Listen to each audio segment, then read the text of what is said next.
Hello everyone, welcome back. Today we are going to discuss about the three states of matter.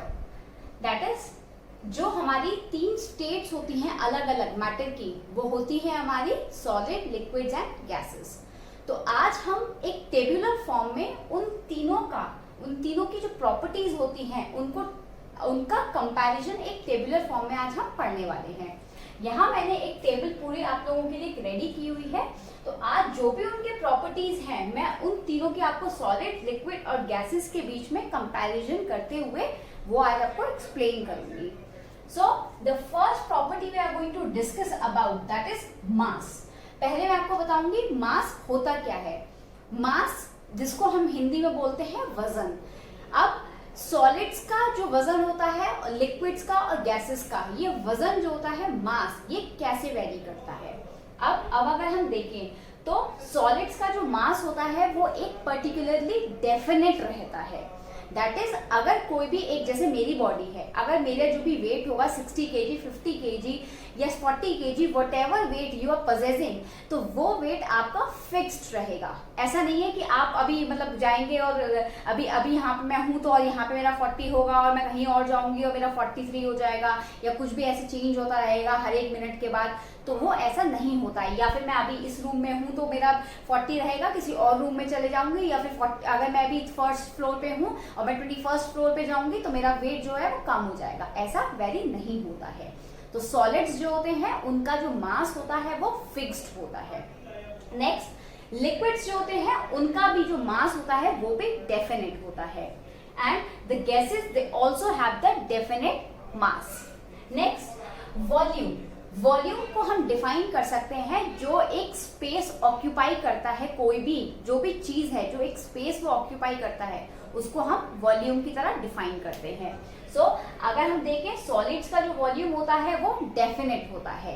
अगर इस room में मैंने कोई भी एक छोटा ऑब्जेक्ट रखा है तो जो वो स्पेस ऑक्यूपाई कर रहा है वो, अगर आप उसको उतनी बड़ी बाल्टी में भी रखेंगे या फिर जो जितना उसका वॉल्यूम है वो उतना ही ऑक्यूपाई करेगा.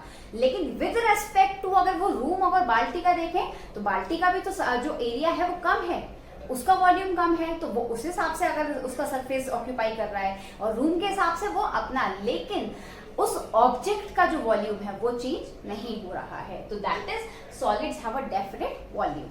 नेक्स्ट, लिक्विड्स का भी डेफिनेट वॉल्यूम होता है. दैट इज, अगर आप एक ग्लास पानी ले रहे हैं, अब आप उसको चाहे तो एक बड़े मग में चाहे डाल दें या फिर एक बाल्टी में डाल दें, वॉल्यूम उसका अगर 1 लीटर है तो वो 1 लीटर ही रहेगा. लेकिन उसकी शेप जो है वो according to the vessel change होती रहती है. So liquids to have the definite volume. But when we come to the gases, अगर आप देखें गैस, अगर आपने 1 लीटर गैस ली है तो अगर वो एक सिलेंडर में भरी हुई है तो वो सिलेंडर का जो भी उसकी शेप है उसको ऑक्यूपाई करेगी. बट अगर आपने वही 1 लीटर गैस अगर इस रूम में अगर आपने उसको स्प्रेड कर दिया तो वो इस पूरे रूम में फैल जाएगी. तो उसका वॉल्यूम क्या हुआ, वो ज्यादा हो गया. तो गैसेस का जो वॉल्यूम होता है वो इनडेफिनेट होता है. नेक्स्ट, शेप की अगर हम बात करें तो solids have a definite shape. इस सॉलिड की अगर हम देखें तो मेरा जो मार्कर है इसकी शेप जो है वो फिक्स्ड है, but it at room temperature. हम इसे मेल्ट करेंगे तो ये तो ऑब्वियस सी बात है, जिस भी चीज आप शेप जो है सॉलिड की, लिक्विड की या गैस की, वो टेम्परेचर राइज होने पे वो चेंज हो जाती है. बट हम जो बात कर रहे हैं वो यहाँ पे रूम टेम्परेचर पे बात कर रहे हैं. तो रूम टेम्परेचर पे सॉलिड्स की शेप जो होती है वो फिक्स्ड होती है. लिक्विड्स जो होते हैं वो हमारे कंटेनर की शेप ले लेते हैं. जैसे कि मैंने बताया, अगर आप बलून को अगर फुला रहे हैं पानी से तो वो क्या होगा, ग्लास में डालेंगे तो उसकी शेप ले लेगा, बलून में अगर आप पानी को डालेंगे तो उसकी शेप ले लेगा. तो जो हमारे लिक्विड्स होते हैं वो कंटेनर की शेप ले लेते हैं. सो एज वेल गैसेस जो होती हैं, आप जिस भी स्पेस में आप उसको भर रहे हैं वो पूरे स्पेस को ऑक्यूपाई कर लेती है. तो उनका भी इनडेफिनेट शेप होता है. Next, density. डेंसिटी का मतलब होता है डेंस होना, माने कि घनापन. डेंसिटी माने कि उनकी घनापन, जो सॉलिड्स कितने घने होते हैं, तो उनके पार्टिकल्स जो होते हैं वो टाइटली पैक्ड होते हैं, तो इसलिए उनकी डेंसिटी सबसे ज्यादा होती है. और अगर हम लिक्विड्स की देखें तो उनकी डेंसिटी, क्योंकि उनके जो पार्टिकल्स होते हैं वो थोड़े थोड़े डिस्टेंस पे होते हैं, तो उनके अंदर उतना घनापन नहीं होता जितना सॉलिड्स में होता है, तो इसलिए these are less solid, less dense than the solids. Next, gases का अगर हम देखें तो उनके जो पार्टिकल्स होते हैं वो बिल्कुल दूर दूर होते हैं, तो इसलिए हम कह सकते हैं कि उनकी डेंसिटी जो होती है वो सबसे कम होती है, दैट इज सॉलिड और लिक्विड से में अगर देखें तो इन तीनों स्टेट में अगर डेंसिटी की अगर हम बात करेंगे तो डेंसिटी सबसे कम किसमें होती है, दैट इज गैसेस में। Next, intermolecular spaces. मैंने आपको बताया इंटरमॉलिक्यूलर स्पेसेस क्या होते हैं, दो कोई भी पार्टिकल्स के बीच में जो भी स्पेस होता है उसको हम इंटरमॉलिक्यूलर स्पेसेस कहते हैं। तो वो सबसे कम होता है सॉलिड्स में, क्यों? क्योंकि उसके पार्टिकल्स बिल्कुल टाइटली पैक्ड होते हैं, इसलिए उनके अंदर कोई भी इंटरमॉलिक्यूलर स्पेसेस प्रेजेंट नहीं होते हैं। सो we can say they have negligible intermolecular spaces. But अगर हम देखें लिक्विड्स में तो उनका जो इंटरमॉलिक्यूलर स्पेस होता है वो सॉलिड से ज्यादा होता है, it is high, but in gases it is highest, that is जो इंटरमॉलिक्यूलर स्पेसेस होते हैं वो सबसे ज्यादा किसमें होते हैं, गैसेस में। Next, force of attraction. Force of attraction होता है पार्टिकल्स के बीच में जो एक दूसरे को खिंचाव जो महसूस करते हैं वो लोग, वो इसको हम कहते हैं फोर्स ऑफ अट्रैक्शन। तो वो स्ट्रॉन्गेस्ट होता है हमारे सॉलिड्स के पार्टिकल्स में। सॉलिड के पार्टिकल एक दूसरे को इतनी जोर से एक दूसरे को टाइटली पैक करके रखते हैं, तो इनका जो फोर्स ऑफ अट्रैक्शन है वो बहुत ज्यादा हाई होता है, इसीलिए पार्टिकल्स जो होते हैं वो एक दूसरे से बिल्कुल टाइटली पैक्ड रहते हैं, इसलिए they have strongest force of attraction. Next, liquids की अगर हम बात करें तो they have weaker force of attraction than solids, and in gases they have negligible force of attraction, क्योंकि उनके पार्टिकल्स जो होते हैं वो बिल्कुल दूर दूर एक दूसरे से बिल्कुल अलग अलग भागते हैं। Next, compressibility. कंप्रेसिबिलिटी का मतलब होता है कि आप उस पर जब दबाव डाल रहे हैं तो वो कितना पिचक रहा है, दैट इज अगर हम सॉलिड्स को कंप्रेस करके देखेंगे तो उनकी शेप में क्या चेंज आएगा, अगर लिक्विड्स को कंप्रेस करेंगे तो उनमें क्या चेंजेस आएंगे, या फिर गैसेस को अगर हम कंप्रेस करके देखेंगे तो वो किस फॉर्म में चेंज होंगे।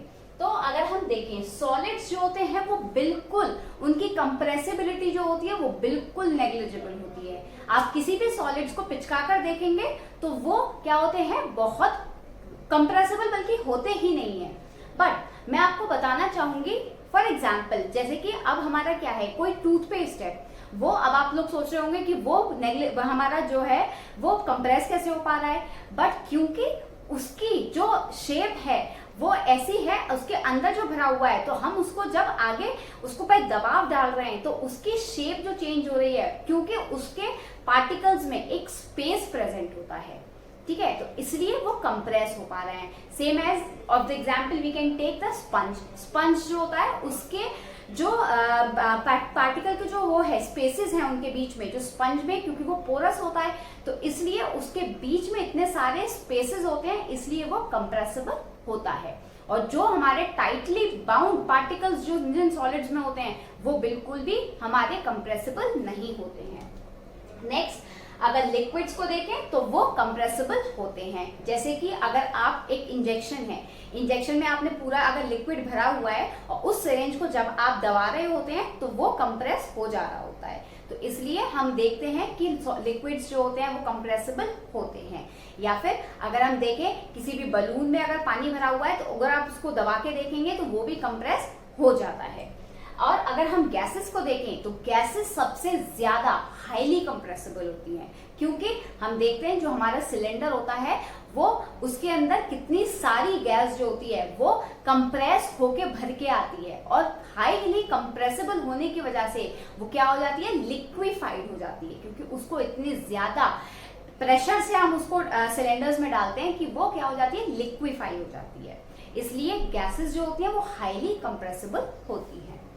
Next, kinetic energy. Kinetic energy वो एनर्जी होती है जो कि किसी भी मूविंग ऑब्जेक्ट में होती है। कोई भी अगर मूविंग ऑब्जेक्ट होगा तो उसके अंदर कौन सी एनर्जी होगी, दैट इज काइनेटिक एनर्जी।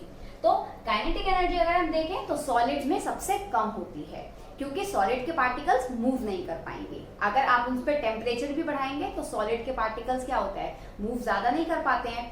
लेकिन अगर आप उसको मेल्ट करने लगेंगे उसके अबव द रूम टेम्परेचर, तो वो तो हमारा पिघलना स्टार्ट कर ही देगा। लेकिन अगर हम रूम टेम्परेचर का अगर बात करें तो काइनेटिक एनर्जी सॉलिड्स की सबसे कम होती है, और वो लिक्विड में जो होती है वो सॉलिड से ज्यादा होती है। फॉर एग्जाम्पल, अगर आप पानी को थोड़ा सा अगर हीट होने के लिए रखेंगे तो उसमें क्या होगा, उसके पार्टिकल्स जो होते हैं वो एकदम तेज तेज उछलने लग जाते हैं। तो इसलिए लिक्विड्स की जो काइनेटिक एनर्जी होती है वो सॉलिड से ज्यादा होती है। और गैसेस की काइनेटिक एनर्जी जो होगी वो मैक्सिमम, दैट इज हाईएस्ट होती है, क्योंकि अगर एक बार टेम्परेचर जैसे ही राइज करता है तो हमारा क्या होता है, गैसेस पूरे में फैल जाती हैं। तो इसलिए उनकी काइनेटिक एनर्जी सबसे ज्यादा होती है, उनके पार्टिकल सबसे ज्यादा जल्दी जल्दी मूव करते हैं। तो काइनेटिक एनर्जी सबसे ज्यादा किसमें होगी, गैसेस के पार्टिकल्स में। अगला है हमारा डिफ्यूजन। डिफ्यूजन क्या होता है, जो अभी मैंने आपको प्रीवियस वीडियो में ब्राउनियन मूवमेंट बताया था कि पार्टिकल्स जो होते हैं हमारे मैटर के वो कॉन्स्टेंटली मूव करते रहते हैं, और उस मूवमेंट का नाम होता है ब्राउनियन मूवमेंट। और उसी ब्राउनियन मूवमेंट, ये डिफ्यूजन एक ऐसा प्रोसेस होता है कि जिसमें पार्टिकल्स जो होते हैं वो हायर कॉन्सेंट्रेशन से लोअर कॉन्सेंट्रेशन की तरफ जाते हैं, जब तक कि इक्विलिब्रियम वो अटेन नहीं कर लेते हैं। अब वो चाहे सॉलिड्स में हो, लिक्विड्स में हो या फिर गैसेस में हो। तो एक स्टेट से एक किसी भी मीडियम से दूसरे मीडियम तक उनका इंटरमिंगलिंग होना पार्टिकल्स का, उस प्रोसेस को हम डिफ्यूजन कहते हैं। फॉर एग्जाम्पल, जैसे कि मैंने काफी दिनों तक इस बोर्ड पे कोई भी मैंने एक ऐसे पेन चला के छोड़ा या फिर चौक से कुछ लिख के छोड़ा, तो अब क्या होगा, सॉलिड के पार्टिकल्स जो होते हैं वो बहुत टाइम तक आप इसको थोड़ा सा, ये स्टबर्न होगा कि मैं इसको, ये तो क्योंकि मैंने अभी लिखा था तो ये फौरन से इरेज हो गया। लेकिन वहीं अगर मैं इसको 15 दिन के लिए छोड़ दूं तो ये थोड़ा सा टफ हो जाएगा मेरे को इरेज करना, क्योंकि जो पार्टिकल्स होते हैं हमारे इस इंक के और बोर्ड के जो पार्टिकल्स जो स्पेसेस थे उनके बीच में क्या हुआ, एक ऐसा डिफ्यूजन हुआ जिससे कि वो दोनों पार्टिकल्स ने एक दूसरे के स्पेसेस को फिल कर दिया। इसलिए डिफ्यूजन वही चीज होती है, जो स्पेसेस होते हैं दोनों मीडियम के, वो दोनों मीडियम एक दूसरे से मिक्स होके उन दोनों के स्पेसेस को फिल कर देता है। और अगर हम देखें लिक्विड्स में तो वो सॉलिड से ज्यादा हायर होता है। फॉर एग्जाम्पल, आप एक इंक डाल के देख लीजिए पानी में, तो वो क्या होगा, इंक तब तक पानी में घुलती रहेगी जब तक वो पूरा पानी क्या होता है, ब्लू ना हो जाए। तो इसलिए हम कहते हैं diffusion is higher in liquids. But when we compare the three, तो हम देखेंगे कि हमारा डिफ्यूजन जो होता है वो हाईएस्ट या फिर सबसे ज्यादा मैक्सिमम किस में होता है, that is it is in gases. क्योंकि अगर आप रूम में अगर स्प्रे कर रहे हैं तो आपने किसी एक कोने में स्प्रे किया, या फिर कोई भी इंसेंस स्टिक अगर आपने जलाई है तो किसी भी रूम के एक कोने में जलाएंगे और वो पूरे घर महकाने लगती है। अगर खाना बनता है अगर किचन में बनता है तो वहां से वो खुशबू जो होती है, क्योंकि वो हॉट गैसेस जो निकल रही होती हैं वो पूरे घर में फैल जाती हैं, क्योंकि वो गैसेस है और गैसेस में डिफ्यूजन सबसे ज्यादा जल्दी होता है। अब लास्ट जो हमारी प्रॉपर्टी है हमारी, वो है फ्लूइडिटी। फ्लूइडिटी वो प्रॉपर्टी होती है जो कि बहाव को डिफाइन करती है, कि वो उनका जो पार्टिकल्स हैं उनके अंदर बहाव कैसा रहेगा। तो फ्लूइड्स हमारे वो चीजें होती हैं जो बह पाती हैं, जो बह जाती हैं, तो वो हमारी या तो लिक्विड्स होती हैं या फिर गैसेस होती हैं। सॉलिड्स हमारे कभी भी बह नहीं पाते हैं अपने के अंदर, लेकिन अगर आप सॉलिड को किसी नदी में अगर डाल देंगे तो वो तो लिक्विड की वजह से बह रहा है, लेकिन सॉलिड के ही अपने पार्टिकल्स क्या बह पाते हैं, वो नहीं बह पाएंगे, क्योंकि वो टाइटली बाउंडेड हैं, टाइटली पैक्ड हैं। उनके जो फोर्स ऑफ अट्रैक्शन है बीच में पार्टिकल्स में वो बहुत ज्यादा है, जो कि उनको मूव नहीं करने देता है। तो इसलिए फ्लूइडिटी जो होती है वो सॉलिड्स में सबसे कम होती है। It is least in solids, higher in liquids then the solids, and it is highest और the maximum in the liquids, क्योंकि गैसेस सबसे ज्यादा जल्दी बह पाती हैं। तो फ्लूइडिटी सबसे ज्यादा किसकी होती है, गैसेस की। तो ये पूरा जो टेबुलर फॉर्म में मैंने कंपैरिजन आपको तीनों स्टेट्स ऑफ मैटर के बीच में करके दिखाया है, आई होप ये आपको बहुत ज्यादा हेल्पफुल रहेगा आपको याद रखने में सारी प्रॉपर्टीज को। और ये टेबुलर फॉर्म अगर आपने जो भी ड्रॉ किया है, अगर आपको डिफरेंसेस लिखने के लिए आता है कि आप प्रॉपर्टीज में डिफरेंस लिखें सॉलिड, लिक्विड और गैसेस में, और अगर आप ये टेबुलर फॉर्म बनाते हैं तो I am damn sure that you will score full marks. तो आप मेरी इस टेबल को जरूर ध्यान से पढ़ें और इसको लिखकर याद जरूर करें। So it will be very useful for you.